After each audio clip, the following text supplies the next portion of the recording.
नमस्कार, आप देख रहे हैं बिहार टिक्स की कवर स्टोरी में आज सुएज नहर और एवरग्रीन जहाज की बात।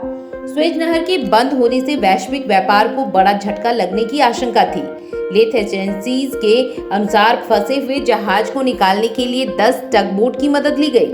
कंपनी ने बताया कि सोमवार शाम पोत को पानी की सतह पर लाने में कामयाबी मिल गई। टगबोट ने जहाज को ग्रेट बीटर झील की तरफ खींचा, जहां इसका निरीक्षण किया जाएगा। एशिया और यूरोप के बीच माल लेकर जाने वाला पनामा के ध्वज वाला द एवर गिवन जहाज सुएज शहर के पास मंगलवार को नहर में फंस गया था, जिससे यातायात बाधित हो गया।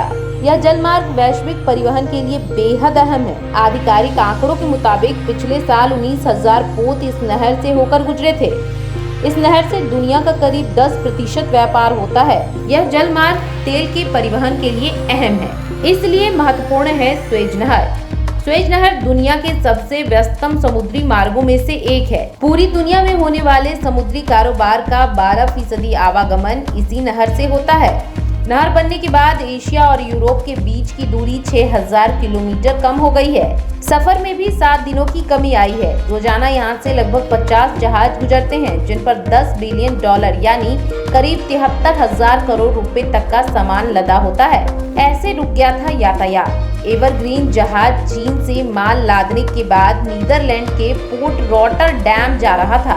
यहाँ से गुजरने के दौरान तेज और धूल भरी हवा की वजह से जहाज नहर में ही फंस गया।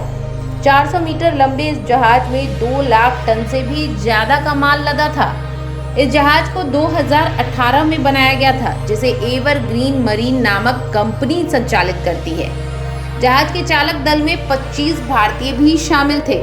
इस जहाज के फंसने से नहर में यातायात पूरी तरह बंद हो गया था और रोजाना करोड़ों का नुकसान हो रहा था। नहर के दोनों छोर पर करीब 150 जहाज फंस गए थे। अब इस नहर का इतिहास जानिए। 1854 में फ्रांस के राजनयिक डी लेसेप्स ने सुएज नहर को बनाने की योजना पर काम करना शुरू किया था। साल 1858 में एक कंपनी की स्थापना की गई, जिसका नाम universal Suez ship canal company था।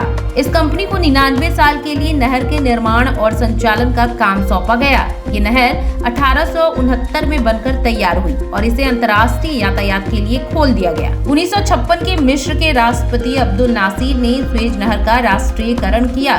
सुएज नहर कंपनी में ज्यादातर शेयर ब्रिटिश और फ्रांस सरकार के थे। नासिर के इस कदम से दोनों देशों में हड़कंप मच गया। ब्रिटेन, फ्रांस और इजराइल ने मिस्र पर हमला कर दिया। हालांकि अमेरिका और संयुक्त राष्ट्र के हस्तक्षेप की वजह से ब्रिटेन और फ्रांस को अपनी सेना वापस बुलानी पड़ी। इसके बाद से नहर पर मिस्र का अधिकार है। इससे पहले भी बंद रही सुएज नहर। 26 जुलाई 1956 को पहली बार इस नहर को बंद किया गया था। नहर के राष्ट्रीयकरण की घोषणा के बाद उपजे विवाद के कारण ये फैसला लिया गया था। जून 1967 में इजराइल का मिस्र, सीरिया और जॉर्डन से युद्ध छिड़ गया था। 6 दिन चले इस युद्ध के दौरान 15 जहाज सुएज नहर के रास्ते में फंस गए थे और बाकी 14 अगले 8 साल तक कैद होकर रह गए। इस कारण इस नहर से व्यापार 8 साल तक बंद रहा था। साल 2004, 2006 और 2017 में जहाजों के फंसने के कारण यातायात कुछ दिनों के लिए बाधित हुआ था। आपको हमारी यह रिपोर्ट कैसी लगी, आप हमें कमेंट कर जरूर बताएं। अगर आपने हमारे चैनल बिहार टिक्स को सब्सक्राइब नहीं किया है तो उसे जरूर सब्सक्राइब कर लें। आप हमें फेसबुक, ट्विटर और इंस्टाग्राम पर भी फॉलो कर लें। खुश रहें और मुस्कुराते रहें। धन्यवाद।